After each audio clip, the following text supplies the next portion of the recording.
Hey everyone, welcome back to Falcons Central Radio Show on the Pro Football Central Radio Network. My name is Aaron Freeman. I'm one of your co-hosts. I'm over at falcfans.com. I'm joined as usual by my co-host Scott Karasik, who writes for the Falcoholic. We are back this week to talk about the Atlanta Falcons. We have a couple of free agent moves that occurred last week that we will touch on, but the majority of our show will be answering your mailbag questions, so we want to thank everybody that sent in those this week. It's been a pretty slow week. It's probably going to be a pretty slow couple of weeks as we await this last month until the draft. So again, folks, send in those mailbag questions and we'll let you guys know at the end of the show how you can do that.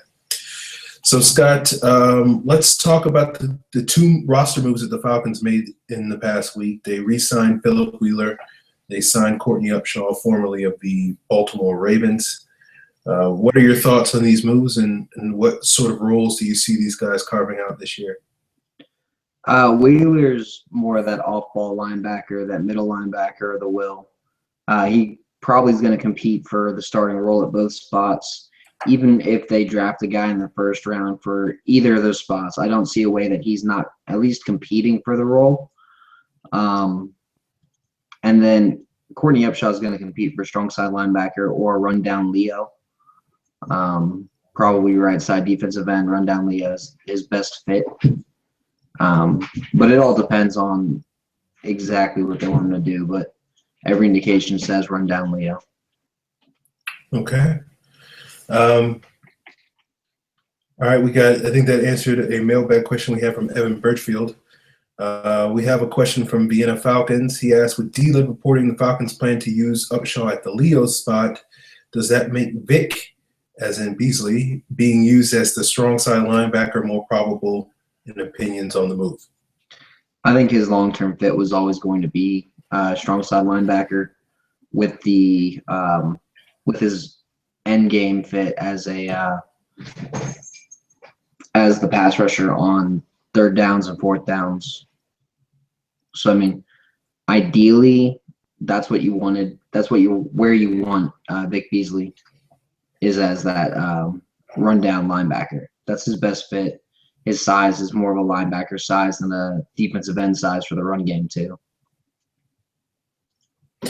Yeah, I always thought 2015 was going to be a sort of experimental year with Vic to see which role he projects a little bit. If he came in, obviously they started him off at Leo, and if he came in and performed at a really high level at that spot, then he was probably going to stick there. But I think they always kept their options open to sort of move Vic to strong side linebacker, which was one of the reasons why I never really saw the Falcons going after Bruce Irvin, because it just didn't make a lot of sense for them to sort of commit that type of money to another strong side linebacker when that may have wind up being Vic Beasley's long-term spot. So I do think we'll see Vic play some strong side linebacker this year. We saw a little bit of it last year, but it was hardly any. And I think we'll see him do that a little bit more, get mixed into the rotation there. But I do think his primary role, we'll see him more often than not playing that nickel role on the left defensive end spot, and we'll also see him play some Leo as well. So.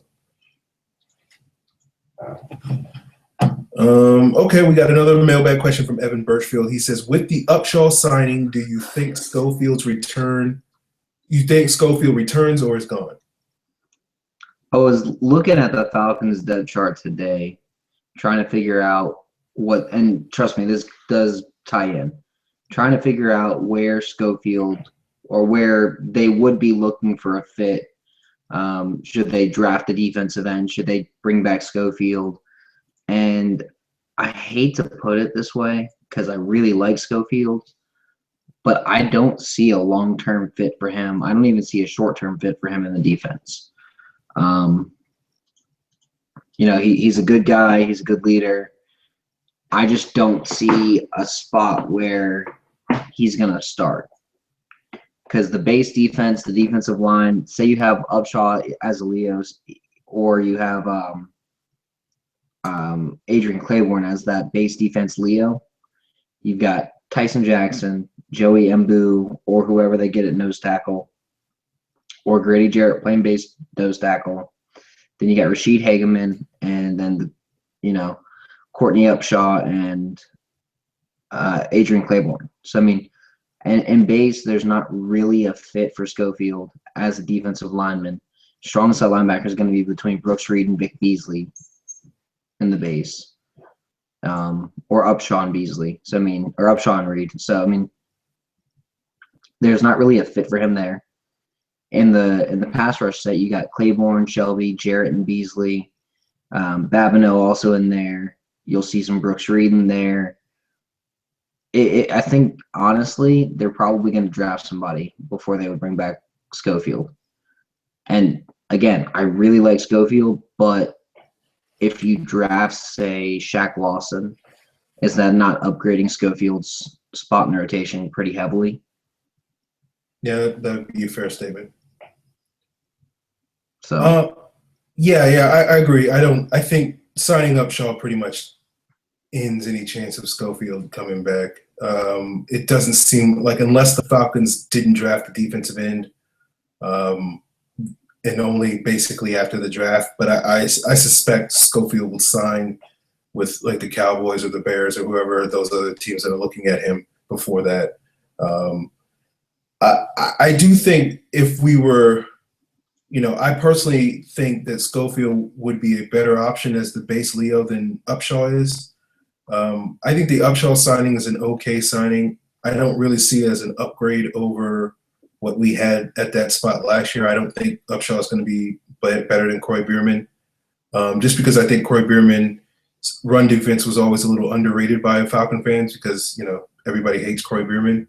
But he's always been one of our most consistent run defending defensive linemen for like the last 5 years, and probably, if you probably went off of Pro Football Focus grades, he'd probably score the highest out of any defensive lineman we've had over that span.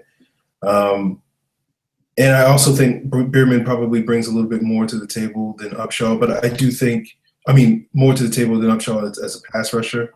They're probably about even, so it's probably splitting hairs to decide who's better in that equation. But I'm a little disappointed to see Schofield not return. I thought he played really well last year. I thought he outperformed Bierman and Brooks Reed. But I get why the Falcons may have thought they could get Upshaw for a cheaper deal. I think he's like 2 or 3 years younger than Schofield, so there's at least the fantasy that Upshaw could be a long-term backup, as opposed to Upshaw may just be a 1 or 2 year guy. So it's one of those things where, I wish I wish Schofield the best of luck wherever he winds up. Maybe he can end up in Chicago with all my other favorite linebackers this year and, do well there. And, he's a good player. It's unfortunately that the Falcons decided that they wanted to move on. I think it had mostly to do with money. But hopefully it works out for both parties. Okay, we got another question from Evan Birchfield before we get into the mailbag proper questions. He says, do you think we'll sign anyone else before the draft? Normally I would say no, but it seems like the Falcons are continually adding these $1 million, $800,000 type minimal deals, which I'm loving because you're going to get guys like Courtney Upshaw for $1.2 million is a pretty good deal. I think Courtney Upshaw for $1.2 million is a lot better than paying Corey Bierman $2.1 million.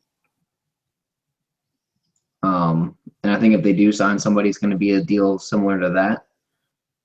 One thing I'm noticing is certain numbers with the Falcons are staying open, as if the players are being told, like, hey, don't take number 50 because he might be coming back. So I do kind of want to point that out. But other than that, for the most part, the Falcons, they've got some good players. I don't see an absolute need to go out and sign anybody who's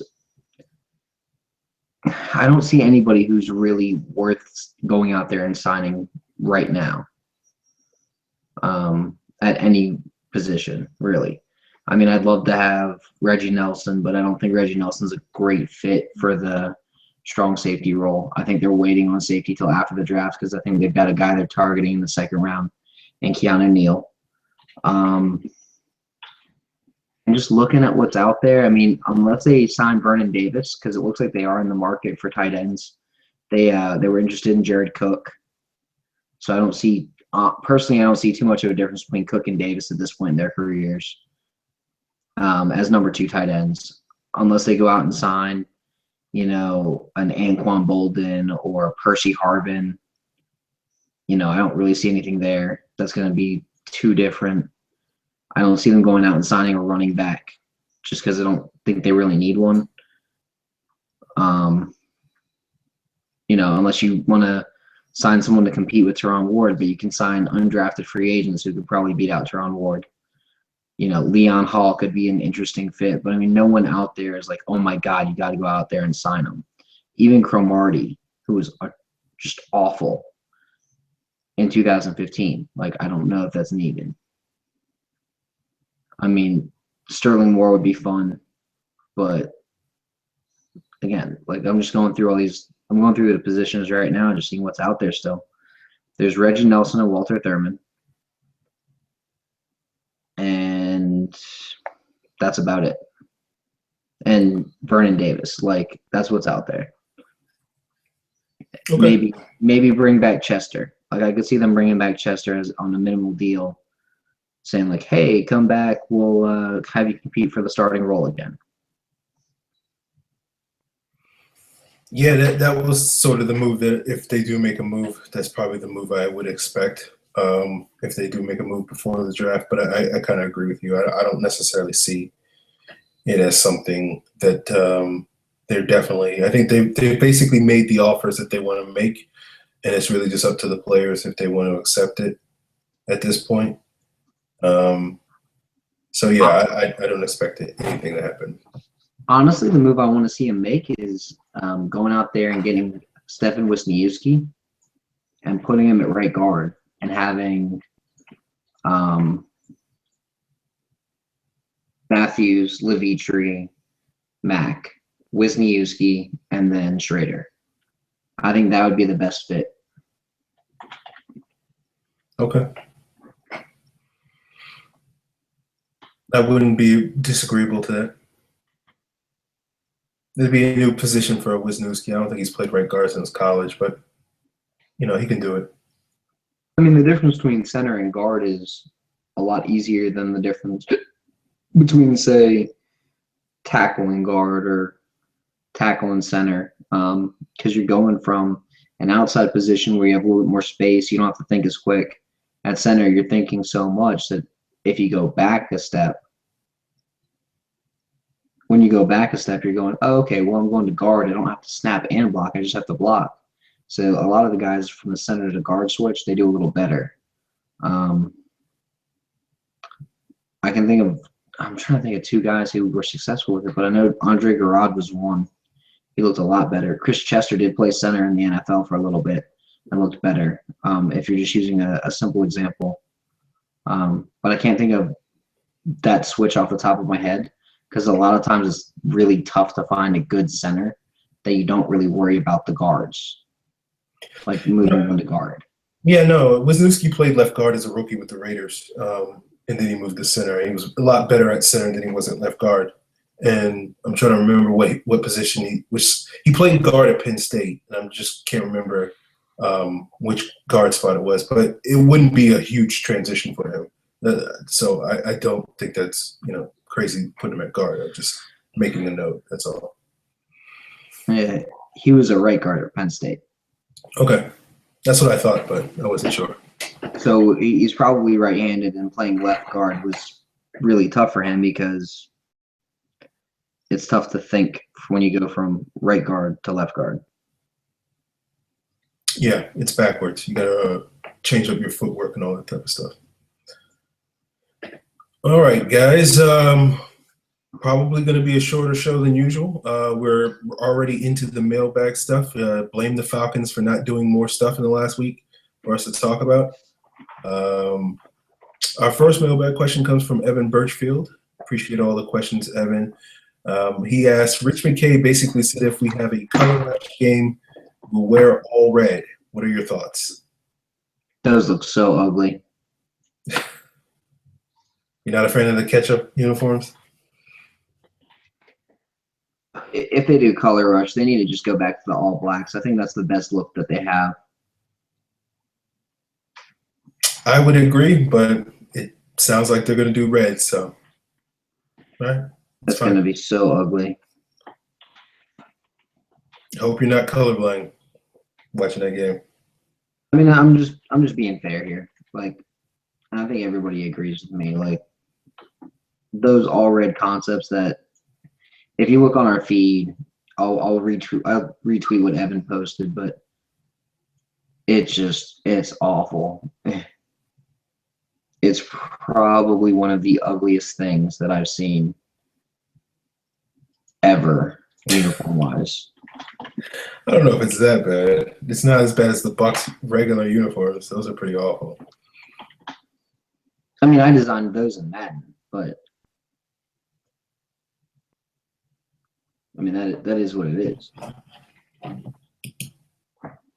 Okay. All right. West Country Falcon asks, last season, not many people were complaining about our offense in the first 5 weeks or so. What was the reason for the drop-off, and what do you think Kyle Shanahan / the team needs to do to get back to that this year? Interior line play was the big reason for the drop-off. The center wasn't able to figure out pass protections. The guards weren't holding up. If you look at the film from the first 5 weeks to the last 10, you see or to the first 6 weeks to the last 10, you see a massive change in how they were able to handle interior pressure. They weren't able to set the pocket the way that they used to.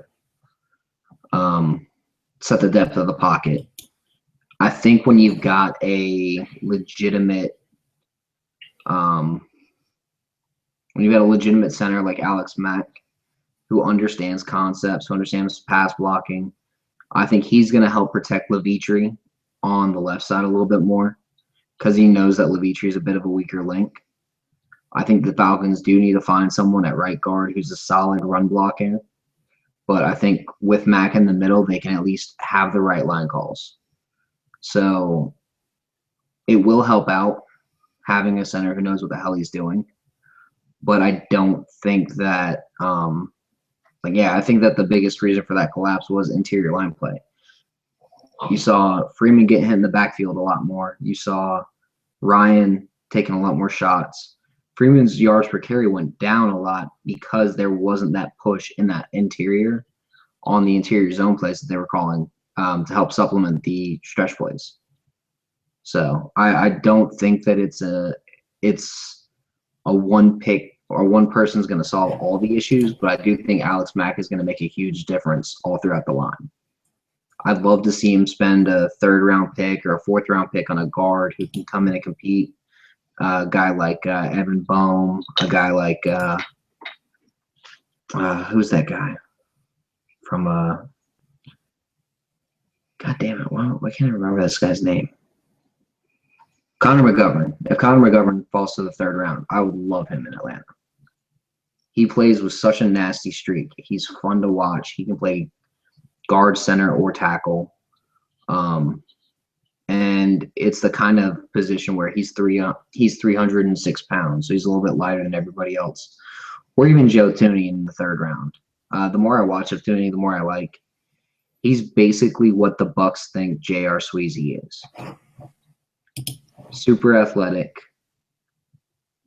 good at blocking, unlike Sweezy who sucks major donkey balls. But super athletic, actually good at blocking both against the pass rushers and in the run game, creating push. If he was bigger, he'd probably go a little higher than I'm expecting. But he does play a lot better than his draft position will suggest. And I think he could end up being a first-year starter pretty easily. And then a dark horse name is Isaac Samelo out of Oregon State in the mid rounds. He'd be a guy who'd have to sit a year, but he could learn and end up doing pretty well. Okay. I disagree with Scott. Surprise, surprise. I think the major reason for the drop off was Julio Jones getting hurt in after week 3. I think Julio's play in the first 3 weeks of the season really sort of covered up a lot of the issues on the offense. And, basically Julio being superhuman those first 3 weeks and basically being on pace to obliterate all receiving records really masked some of the deficiencies that we had on the offense. I don't think the line play was as good as people said it was at the beginning of the season. If you go back and listen to those early shows when everybody was singing the praises of the line play early in the year, I was a little hesitant to jump on that bandwagon. So I think that was the big reason. And with Julio, basically as a criticism I've said of this team for many, many years now, it seems, is that this is a one-man offense. And Julio tweaked his hammy in that Dallas game. After that Dallas game, wasn't really a factor in that Houston game. It didn't really matter because Houston played so poorly in that game that, it didn't matter that much. And, Shanahan was able to facilitate the offense a lot through Hankerson that week as well. Then the Redskins game, Julio was not himself, but thankfully I think the defense really stepped up that week. And then it sort of all went downhill after that. So I think that was really the main reason for the drop-off. And I think, one of the reasons why I'm not a big fan of the Sanu signing is I don't think that signing is going to affect that one bit. I think if Julio gets hurt again, the Falcons are going to see just as steep a drop in their offensive production this year as they saw last year. So, I really wanted the Falcons to get a wide receiver too that could be a playmaker, that could at least – obviously no one's going to be Julio Jones in terms of carrying the offense, but at least be a guy that could threaten defenses and challenge coverages a little bit. I thought Travis Benjamin was that guy. I thought Marvin Jones isn't really that sort of explosive, but he's at least a really good possession receiver, and that really works with Matt Ryan's style of play. So I thought those two guys were better fits, and Sanu is just a screen guy, a reverse guy, an end-around guy. You can't really build a successful offense out of that. So, that's my answer to that question. So, okay, to answer the second part of that question from West Country Falcon, I'm looking over it. He says, what does the team need to do to get back to that? They just got to hope Julio stays healthy. That's really it. I mean, I think that Julio, the health of Julio's knees, ankles, and hamstrings is going to guide this Falcons season coming up. So if he's healthy for 16 weeks, the Falcons can make the playoffs. If he's not, they got no shot. Okay. We got another one from Evan Birchfield. He says, who do you think will be the Croy/Pere Jerry of the Quinn era, i.e. the player that fans all complain about? I don't even know what to tell you because I don't even know. It's easy. It's Paul Warlow. Yeah, well, I don't think Paul Warlow is going to be here past this year, so I think they're going to let him sign with someone else in free agency and be like, yeah, we tried. We tried to keep Paul, but Paul wanted to go to Baltimore and go back home. And the Ravens are going to sign him to like a cheap deal that will barely hit the comp pick situation, and we'll go, why didn't we re-sign him? And then they'll play like crap, and we'll be like, oh, okay. Or they'll play him as a thumper, a two-down thumper, and he'll look fine in the offense. We'll be like, why didn't you pay him? And then be like, all right, dude, really? It didn't really make sense to pay a two-down thumper that much money. Okay. All right. Well, you're a lot more optimistic than I. That's nothing new. So, if it's not Warlow, if we're so lucky, and Warlow's gone next year, then it'll probably be Mike Person. I guess he'll be the runner-up, because I do think Person's going to stick for a while. Yeah, I do too. Okay. All right, we got a couple of wide receiver related questions. The first one comes from Evan Birchfield. He says, even with Sanu, do you think we should still look at wide receiver? In the first round, no. Okay. In like the third, maybe. In the second round, if you can get, say, Braxton Miller, then it makes a little bit of sense. But for the most part, I'd say no. Okay. Well, I think this is a semantics issue with Evan's question. Should we still look at a wide receiver? Yes, because Sanu is not a problem solver at that position. Will we look at a wide receiver? I don't think so, unless that player has return abilities. And maybe if Braxton Miller slides. I do think the Falcons really like Braxton Miller. I don't think they'll take him with the 50th overall pick, but if they do get a extra second round pick in the late second round, or they get a high third round pick and he's there, and I could see them taking a flyer on him and sort of developing him for the future. But yeah. Our next question is along those similar lines, is from Charlie Rogers 68. He says, if the Falcons decide to go wide receiver in the first round, is it Doxson or Coleman? I'm not that crazy about Treadwell. I don't really want a wide receiver in the first round, period. I think it'd be a waste of resources. Personally, I would go Coleman over Dotson. I know not everybody loves the idea of taking a smaller speed receiver because it feels like the Falcons have a bunch of these slot guys, but Coleman is very – I know people are going to say, oh, he's not Steve Smith. No, he's got a lot of Steve Smith tendencies. He plays pretty physically. He's 5'11", 195. He's not like he's 5'8" like Smith is. And he runs a 4.37. So he can burn defense. He's already shown he can pop the top of a defense off. He can run those underneath routes effectively. He can take the ball. You can throw it underneath, and he can create once you get the ball in his hands, which a West Coast offense like what Kyle Shanahan likes to run is all about getting the ball in the hands of your playmakers. Put it in Freeman's hands. Put it in Coleman's hands. Put it in, X hands, Y hands, Z hands. Put it in someone's who can take it to the house. Put it in their hands, let them have fun, let them get to the end zone. So I think Corey Coleman in this offense, if you got Coleman, you got Jones, you got Sanu. I know Aaron's not a huge fan of Sanu, but if Sanu's a third option out of that group, that's a good fit. You've got Tammy, you've got Freeman, you've got Tevin Coleman if he can learn how to catch out of the backfield. Overall, it would end up being a better fit to get a guy like Coleman who can blow the top of a defense off, who can keep them a bit, on edge, even if Julio goes down, and keep the offense open. So I think Corey Coleman would be a much better fit than Doxson. That's not saying I don't like Doxson. I just think he's a second-round pick as opposed to a first-rounder. Okay. Yeah, I agree with Scott. I don't think the Falcons are going to go wide receiver in the first round. Again, as I answered before, I don't think they're going to go wide receiver at all unless it's a return guy, or, with the one exception probably being Braxton Miller. If I had to choose between those two guys, Doxson or Coleman, I personally like Coleman a lot more. I'm not as big a fan of Doxson as the rest of the world seems to be. That's not to say that I'm not a fan of his, but I just like Coleman a little bit more. He's a little bit more explosive. I think Coleman is more the upside guy.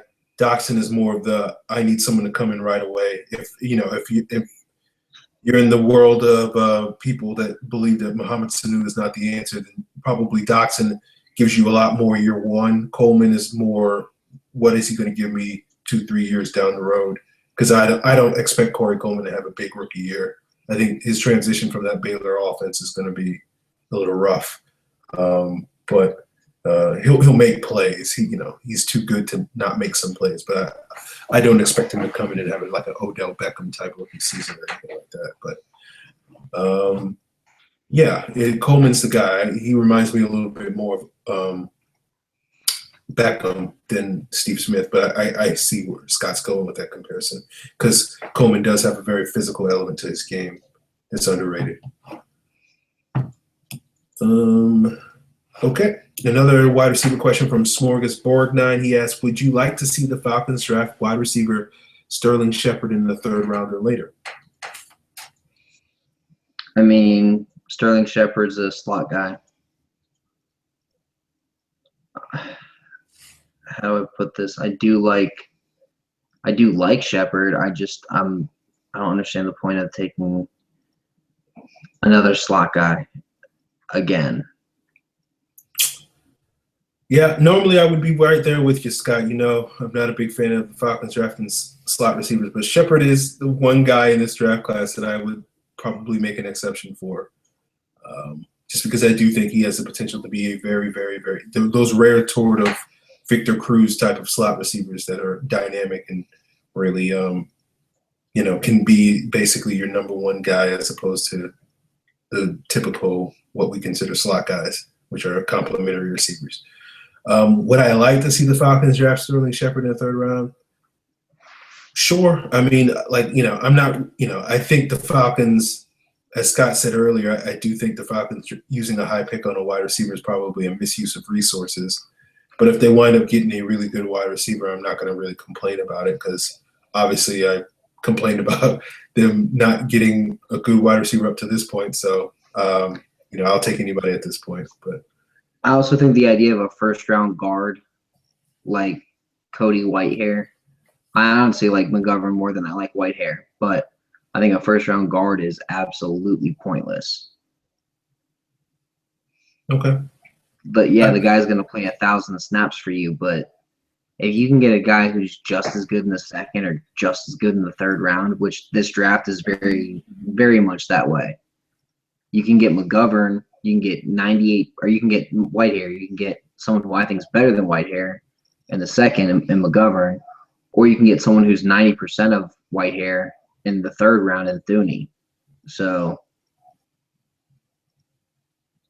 why take a guard that high? I don't quite agree, but I tend to not, I'm all for drafting offensive linemen in the 1st round.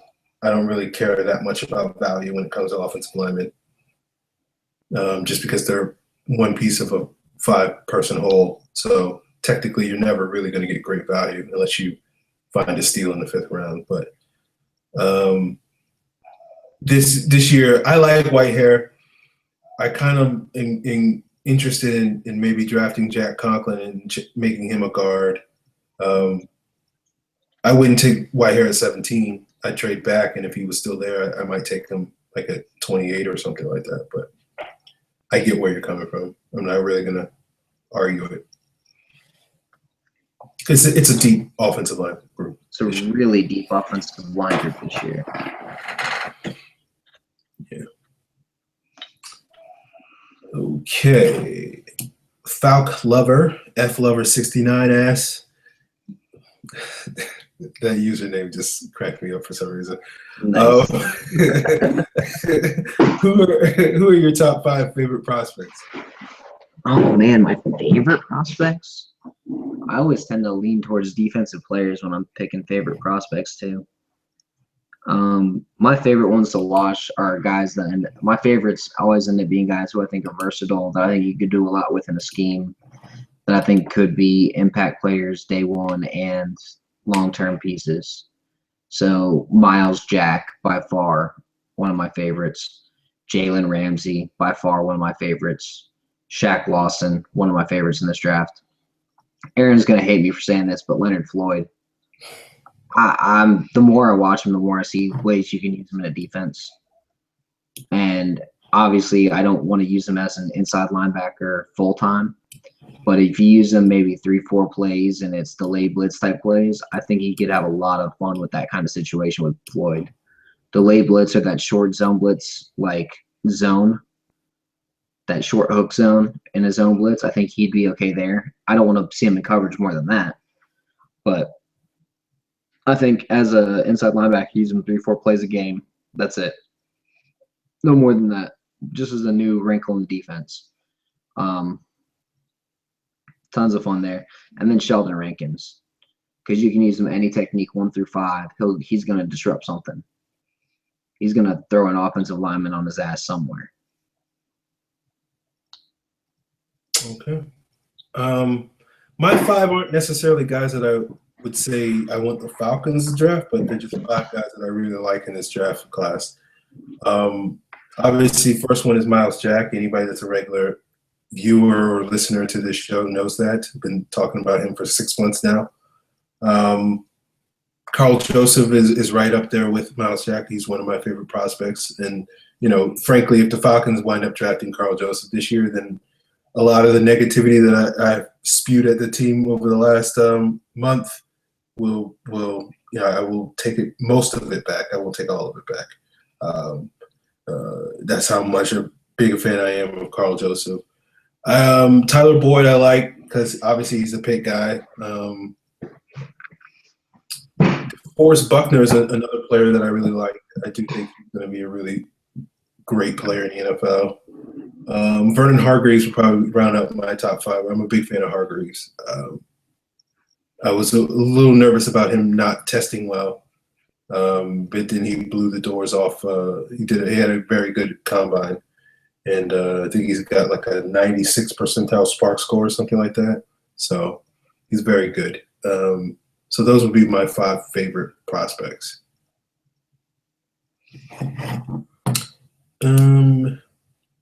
Okay, Evan Birchfield asked, if we stay at 17, from what's projected to be there, who is the player you'd be shocked by us selecting?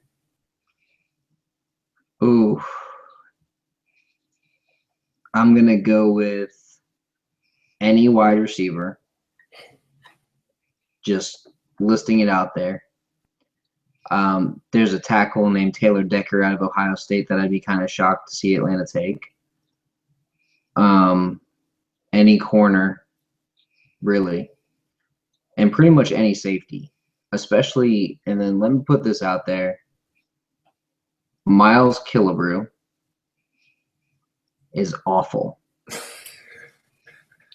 Anyone who's suggesting to take Miles Killebrew in the first round needs to go back and watch film, because he is nothing like whoever they are trying to compare him to. He's Cody Pruitt, part 2. Aaron, can you tell me where Cody Pruitt got drafted? Ooh. He didn't. Okay. That's I was sitting there like, is this a trick question? Did he not get – okay. He didn't. Right. So the fact that Cody Pruitt didn't get drafted tells you a little bit about what I think of this kid. He's basically – how do I put this? He's basically a coward when it comes to run coverage. He only likes to hit people blindsidedly, not straight on. When it comes to pass defense, he's just atrocious. He has 0 instincts. It's like Paul Warlow, but at safety. Okay. So, yeah. I'm not a fan. He has a 5th round grade because I like what he can do in run coverage or run defense, but even then I'm just kind of disgusted with him. I'm not a fan of his play at all. He's Cody Pruitt. And he's not even that great athletically. Like he's like an average athlete for the position. He's just big. So they're like, oh, he's big, and he times similarly to Cam Chancellor. We've got no. If you want a guy who's the next Cam Chancellor in terms of how he can hit and how he can cover and how he can run and how he can play, Keanu Neal is the closest thing we'll ever see. And I don't think he's the next Cam Chancellor by any means, but I think he's a lot closer than a lot of these other guys. Okay. Strong words about Miles Killebrew. I'm not a big fan of Killebrew either. I remember we had a mailbag question about him like in November or something like that. And I think we both agreed at that time he was like a day 3 prospect. So when people have been talking about him being a 2nd or 3rd round pick, I've been a little confused by that. But I've got friends that are scouts for other teams, and they're just like, we have no idea who's leaking out the Killebrew as this second or third round pick because it's not scouts. Like, it's got to be his agent, but it's not scouts that are leaking this out. Okay. To answer this question, Evan, who would I be shocked if we took at 17? Scott's not going to like this, but I would say Leonard Floyd. I would be utterly shocked if the Falcons made that pick. That would amaze me. Really? Because I think that's who they're leaning. Oh my God! Please don't tell me that. Like, no, I mean, I'm just saying. I think that's who they're leaning, and I don't think it's as an inside linebacker the way you think. I think it's legitimately as a Leo or strong side linebacker type. I think that's all they're looking at him as. A guy who's going to be pass rushing. When he's on the field, he's pass rushing 90% of the snaps that he's in passing downs, and then the other, if it's a run play, obviously he's playing run defense. But when he's pass rushing, or on passing downs, he's pass rushing 9 out of 10 times. And if it's not pass rushing, it's a short zone for a zone blitz. That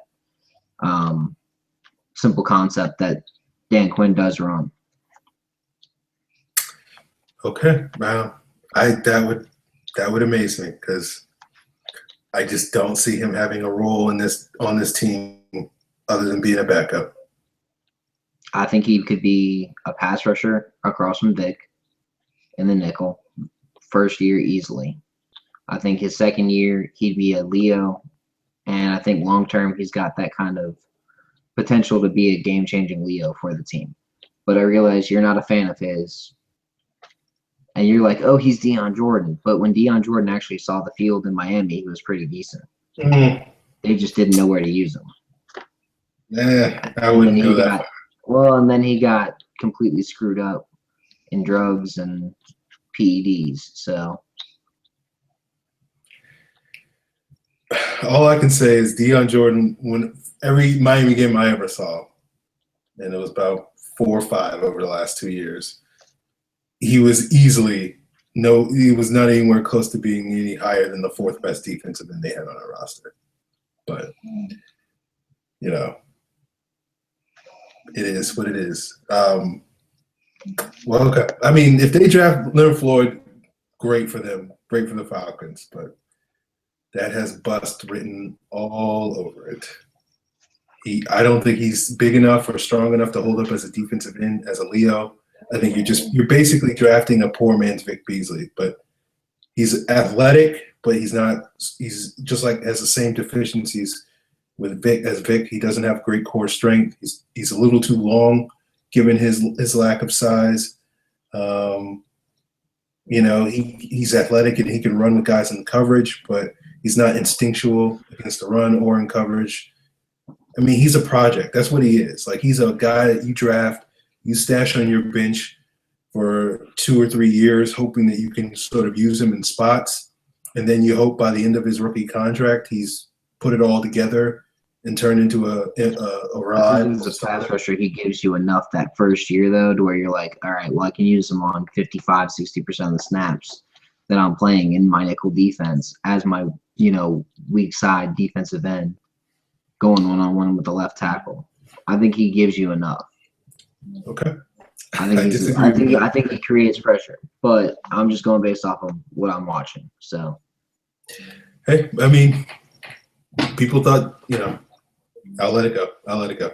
Vic Beasley created pressure as a rookie. He may not have closed, but he created pressure. Vic Beasley was a lot better than Leonard Floyd as a pass rusher, though.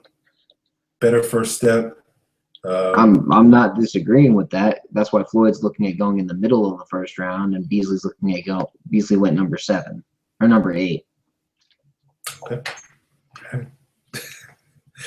All right, Falcons. Draft Leonard Floyd. I'm just saying, I like the fit. I like the pick. The more I watch of Floyd, the more I like. I know you're not a huge fan.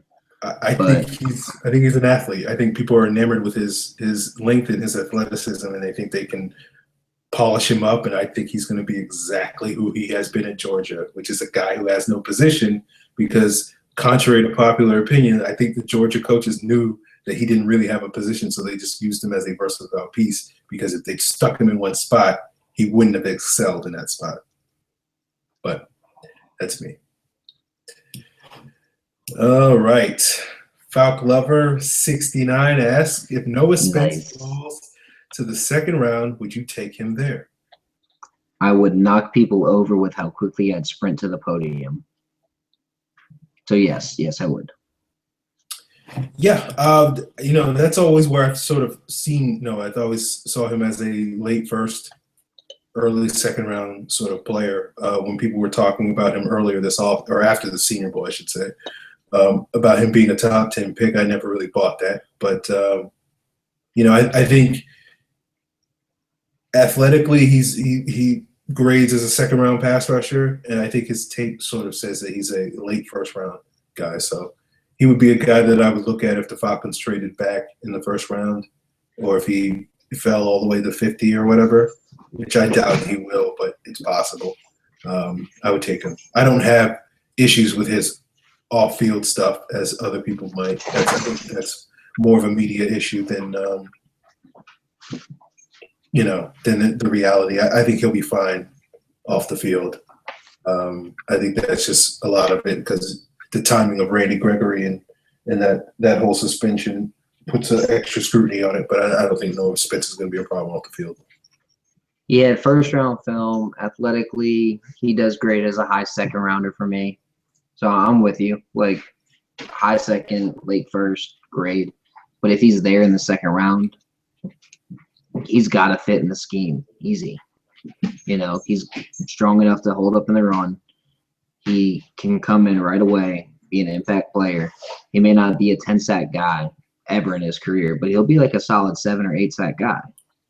And he'll be a good rotational piece as at least a nickel starting out, a nickel defensive end. Yeah. He's the type of guy that I would want to put across from Vic and have him.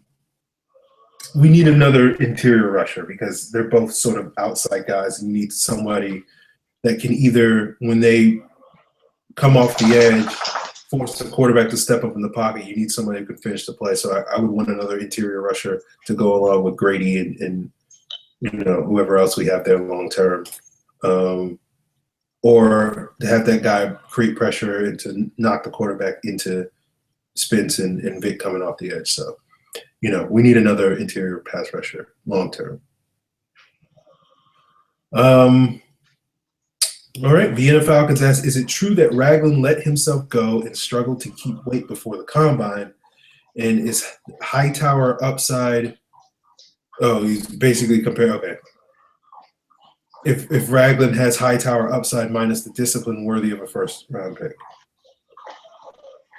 I don't know about that. I don't like Ragland's fit in the Falcons defense. I think he's a good player. I think he's a very good player. I think his fit in Atlanta is awful. Okay. I like Ragland. I think he's a good player. I think he's one of the few middle linebackers in this draft that you could draft and you could plug and play right away as a starter, and he'd be a definite upgrade over Paul Warlow.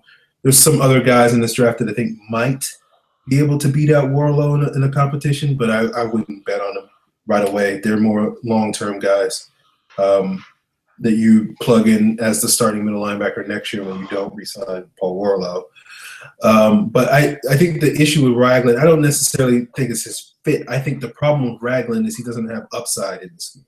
Like what he is going to be day one, I think is what he's always going to be within this scheme. He doesn't really have room to grow. He's going to be a guy that can play excellent downhill. His ability in coverage is always going to be limited because he's always going to be a guy that relies on being in the right spot and taking great angles as opposed to having the athleticism to do the things that you want a good coverage linebacker to do. So I think that's really ultimate. It's basically like Lofton. Lofton was the same way. Lofton came in, started pretty strong in Atlanta, and then never really improved after that point. Because, he kind of is what he is. I think Ragland's sort of the same way.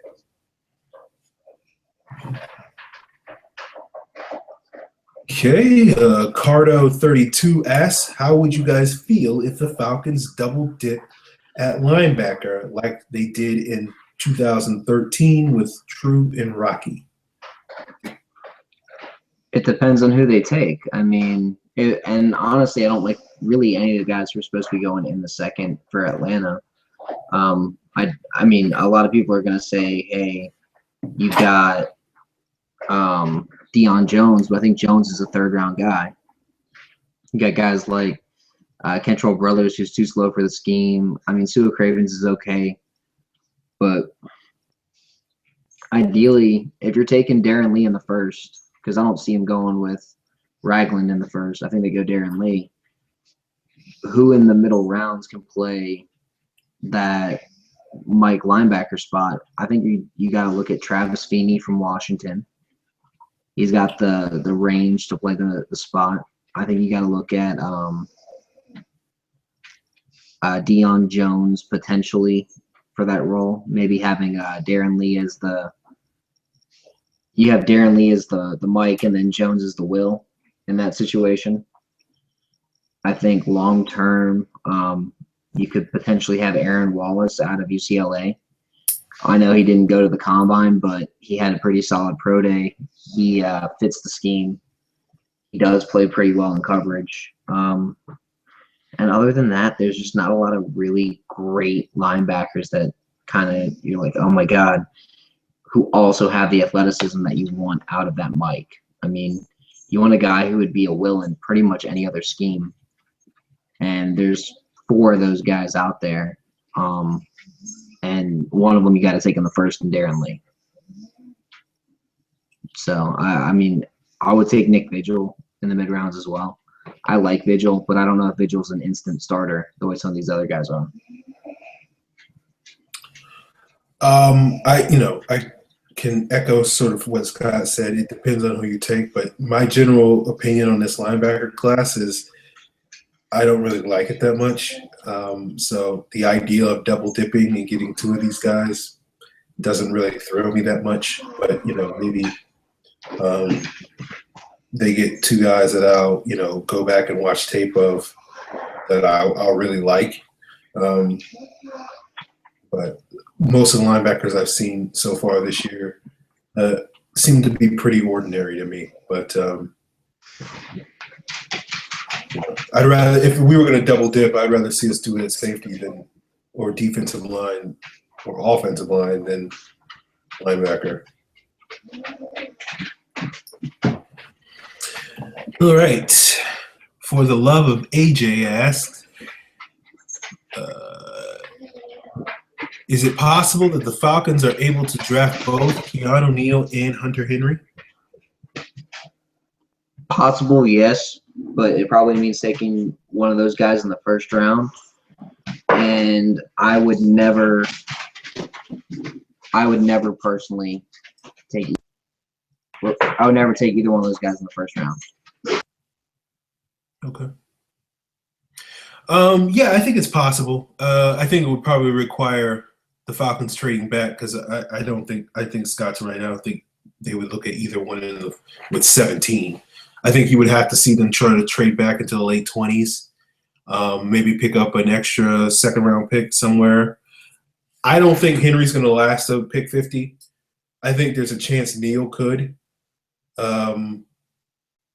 So if you're going to take Hunter Henry, you got to take him somewhere between like pick 25 and pick 50, which the Falcons currently don't have a pick at that spot right now. So they would have to trade back to get that pick. And then, maybe you could get Neal with pick 50 or something like that. I don't think he's that good either. Who?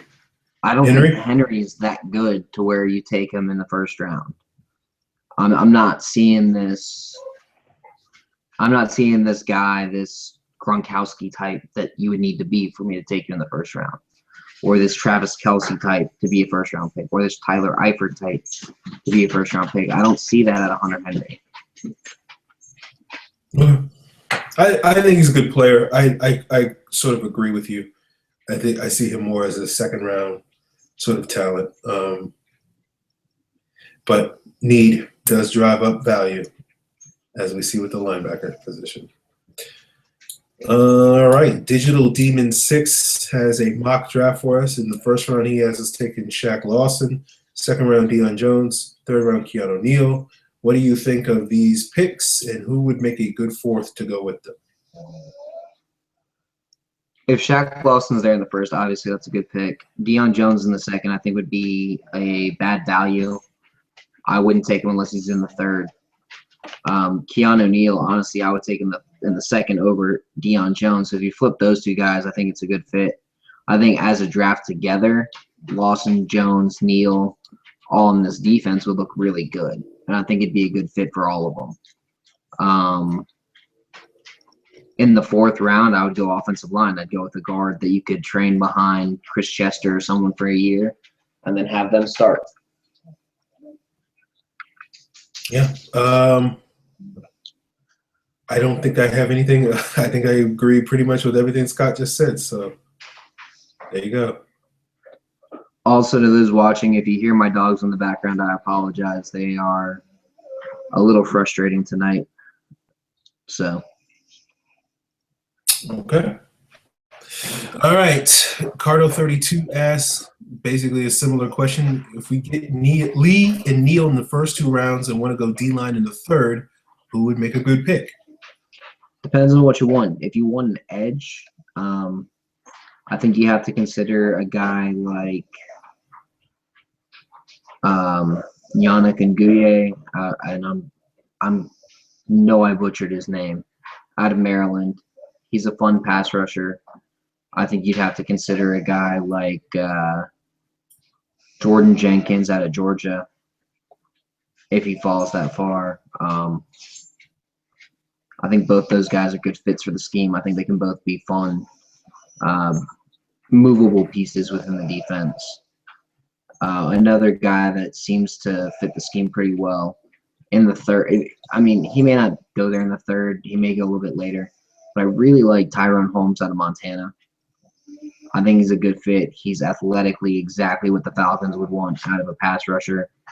I could see him being like a seventh-round pick, and then the Falcons being like, why did you guys let us take him so late, and turning him into a great player? Because he's that good. He just needs the right coaching. He needs a lot of technical work. A couple of other guys, Charles Tapper out of Oklahoma, really quick, really small though. He's more of an interior guy. Jahad Ward out of Illinois. Someone like DJ Reader out of Clemson in the mid-rounds would be a good fit. I do like Niall Lawrence Sample out of Florida State. He's a 320-pound nose tackle. I think he could come in and start and be a solid run defender right away. But out of all of them, DJ Reader out of Clemson is probably the best fit for the Falcons scheme if you're looking for an interior guy and a nose tackle. And I know Aaron's not a fan of taking a guy in the fourth round, throwing him in a starting role, and expecting him to be an instant contributor on the defensive line. But I think if you had him at least battle with Mbu for a snap, should be fine. Okay. My guys, Tapper is another guy that Scott mentioned that I'll put on my list as third-round defensive ends. I like Tapper. He probably won't be a big sack guy, but I do think he could fit that base Leo role, play opposite Vic Beasley. Another guy I like, Jason Faneca. I really like Faneca's potential as an interior pass rusher. I think he could play that Michael Bennett role that we're going to be asking sort of Shelby to play, but I think Faneca has more upside than Shelby does, potentially in that role. There's a lot of Faneca that kind of reminds me of a young Jonathan Babineau. And the other guy I would mention is Javon Hargrave. Hargrave is one of those guys that I was contemplating putting on my 5 favorite prospects list. I haven't watched a ton of him, but what I have seen of him, which is like a game and a half, I have been very impressed with. So he is one of those guys that I really like. If we were drafting him in the fourth round to play that nose tackle spot, I would be a fan of him starting right away. So I would disagree with Scott's point about that. My issue with that is I'm not that big a fan of DJ Reader. I see him more as a 6th-round talent than a 3rd or 4th round sort of guy. I think he's a career backup in the NFL. But hey, it is what it is. Okay, well, Scott deals with his dogs. I will get to the next question and I will answer it. Where I lost my place. Okay, Andrew Schauweiler asks, what can you guys tell us about Tyler Higbee? An NFL exec, I guess, says he's a Kelsey clone. Do you agree? I haven't seen a lot of Higbee.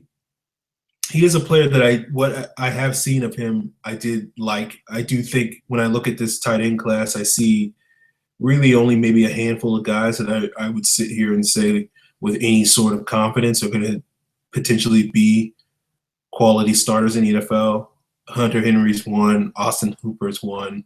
Higbee would be on that list.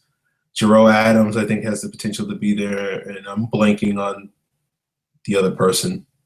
There's another guy that comes to mind. For whatever reason, I'm blanking on him. Higbee, I like Higbee. I didn't see his pro day numbers from today because I know Western Kentucky had a pro day today, as we're recording this on Tuesday. So I'll be curious to see what his athletic testing was. I know I've heard people whispers of talking about his injury issues, and I know he dealt with a lot of injuries this past year, missed quite a bit of time due to injuries. So I don't know what those issues are. So, I mean, whether he's a Kelsey clone, I guess, it's fair to say maybe because Kelsey basically was hurt his entire rookie year. So maybe that's where some of the comparison comes from. But I wouldn't say he's quite as – I don't think Higbee's as big or as athletic as Kelsey is. But you could make a case that he's maybe a poor man's Travis Kelsey, I think. No. I think he's more of a Ladarius Green than anything else. Okay. I think Kelsey's extremely good, and you get one of those every 5 years. Gronk, Kelsey, Jason Witten, I'm trying to think of, a Tony Gonzalez type in the passing game where you can just throw it up there. Antonio Gates. You don't get those guys every year. I think over the last 20 years, you've had 5 of them. So I think Higbee is Ladarius Green. Good, but he's not like, oh my God, he's taking over a game good. Okay. All right. We have one from West Country Falcon. This is not really a question, but he just wanted to say, don't ever change, Aaron. Although your negativity is enough to drive most people crazy, I think it only annoys us all because your insights are normally spot on. So when you're not happy, it usually means that we have something to worry about. You say the things that most others won't and don't want to admit. So just ignore us if we get shitty with the negativity. We're all lucky to have you, and you're a credit to Falcons Twitter. Thanks for all your hard work, and P.S. I love Scott's positivity, so he doesn't require a long message, but want him to know how great he is too. Thank you, West Country. We appreciate that. I've learned you can't bitch about every move the way Aaron does. I've cornered that market. Like literally every move. Oh, well, this is going to go wrong. I mean, if you don't like it, say what you don't like about it and then move on. Like the Sanu move. I don't love the contract, but I'm not totally against bringing Mohamed Sanu in. I think he's better than Roddy White. I think he's got potential to get better than what he was last year. I think a lot of people look at it as, oh, he was PFF's 108th wide receiver last year. Nah. I mean, does anybody go back and watch 2014 tape? I did. I wasn't that impressed, but I mean, well, no, I'm not saying it was super impressive, but I think he puts at least enough on there to where, like, all right, well, at least he's a solid number 2 if he gets the targets. All right. I'm trying to let this new stuff go. I'm trying to let it go. Yeah. So I appreciate the kind words, West Country. You pretty much nailed how I feel about it. I think I say things that people either don't know or don't have the balls to say. So, but I do understand that the negativity is grating on a lot of people. So I apologize to them. Part of it is I do like to troll people a little bit, so it's now I've earned the reputation of being super, super negative. So I feel like, give the people what they want or what they don't want and piss them off. So I take joy in that. Okay. Dustin, the Falcon in Hawaii, asks, imagine yourself as the GM for the Falcons. Who do you select at 17 in the draft and why? I mean, the problem with drafting 17 is you've got about 15 players that you like, and you need one of them to fall. So that means you need two people to take one of these quarterbacks or reach for Hunter Henry or just do something stupid. So, I mean, you got the Browns, but I'm trying to think of who else is up there. And then you got someone who's going to take Ezekiel Elliott, so that should work, actually. The Browns and whoever takes Elliott, which is probably Philly. So, I mean, personally, I would much rather see the Falcons take Shaq Lawson or Leonard Floyd than anybody else, just because I'm of the opinion that you can never have enough good pass rushers ever. And if Lawson's shoulder injury is as bad as people keep saying it is, because there's a lot of question regarding his shoulder injury. If it's as bad as people keep saying it is, then he could very well fall to Atlanta's pick at 17. And let's just put that there's not a single person around the NFL that thinks that if Shaq Lawson's there at 17, Atlanta passes. Yep. Yeah. If I'm the Falcons GM, there's two guys I'm hoping fall to 17. It's Shaq Lawson or Sheldon Rankins. Now I like Sheldon Rankins a little bit more than Shaq Lawson, so he would be the number one guy. But Shaq Lawson will be an excellent consolation prize at that point. And if neither of those two guys are there, if it was me, I'd be looking hard to trade back. And at that point, I really wouldn't care how far I went back. I could go back to 21. I could go back to 42. Because at that point, the talent level of the guy that you would get at 21 versus the guy you get at 42 is about the same. So that would be my plan as the Falcons GM.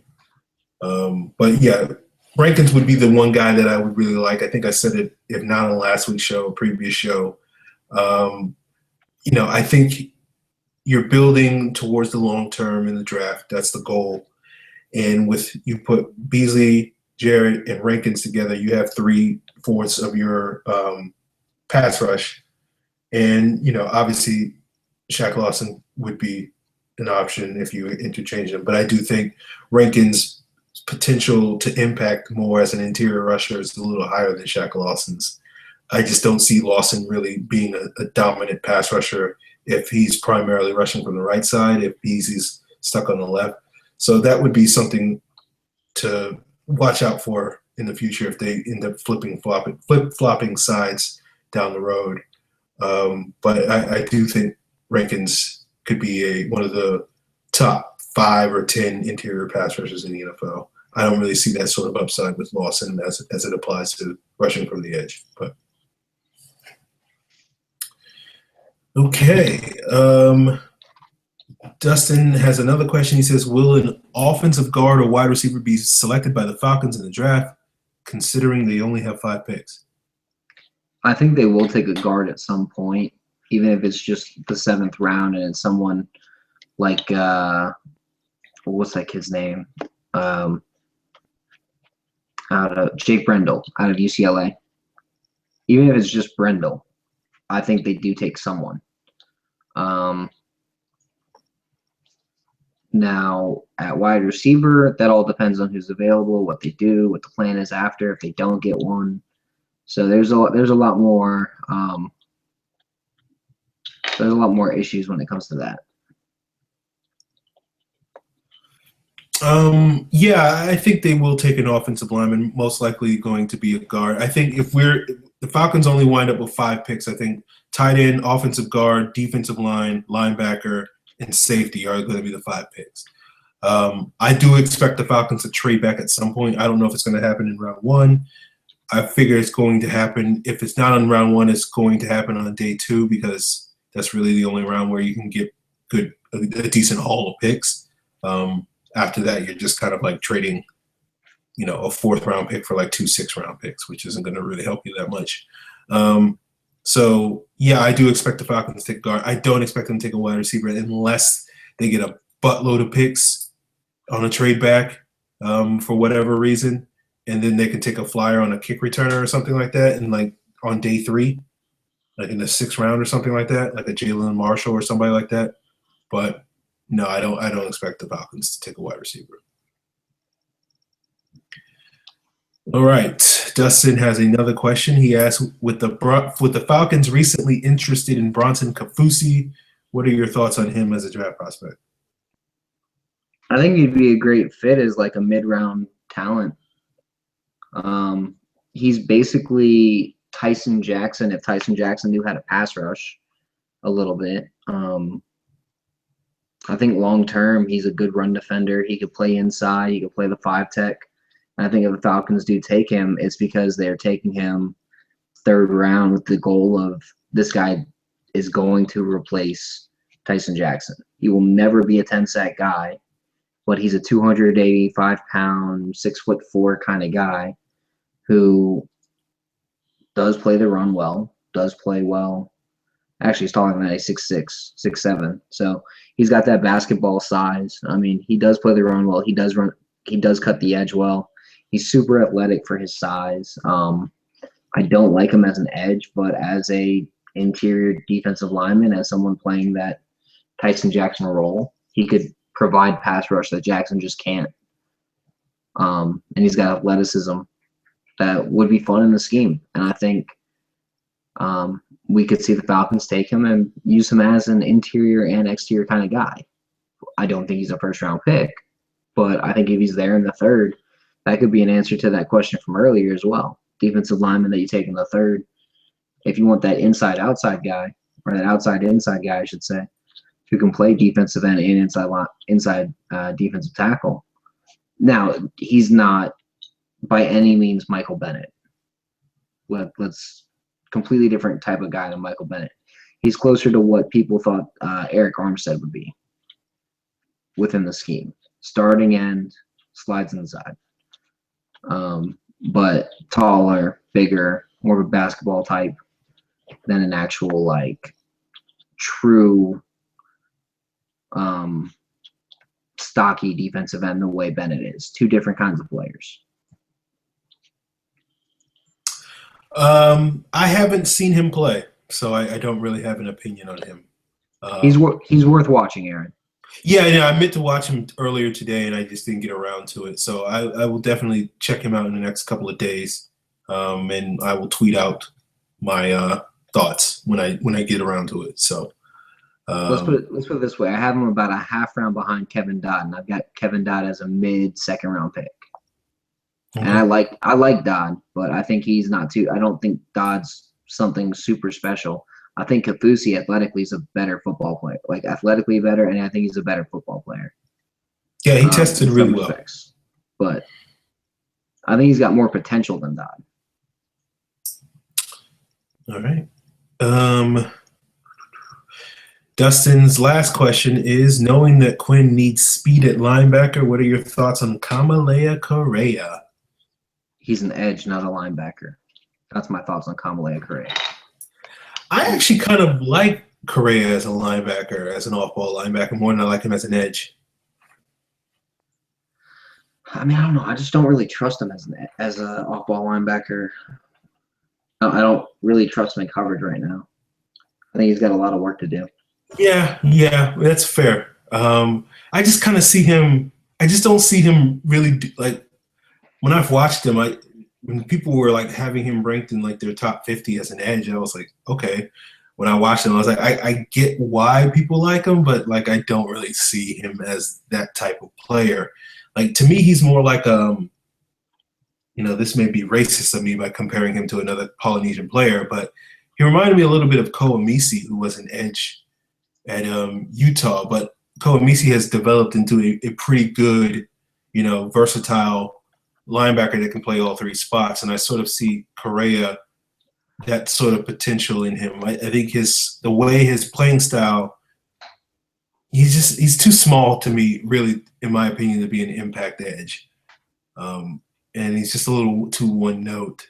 And I just don't see him getting much better as a pass rusher than what he is right now. And I just think that as a pass rusher is pretty ordinary. So I really do feel like you're better off trying to develop him more as an off-ball guy than an edge rusher. Now, would I be in favor of the Falcons drafting him? I mean, he's a project. I mean, at that point, so it depends on where you get him. It's okay to draft a project in the third round or something like that. But if we're taking him in the top 50, I'd be a little skeptical of that.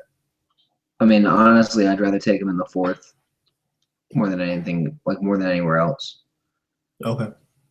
I mean, I've got a 100 grade on him. So, I mean, he's a end of the third, beginning of the fourth round kind of guy. So my view is if he's there in the fourth, take him. But anywhere before that, I don't really want to. Okay. All right. Let me do one last sweep of Twitter to make sure we didn't miss any questions. Looks like we're good to go on that.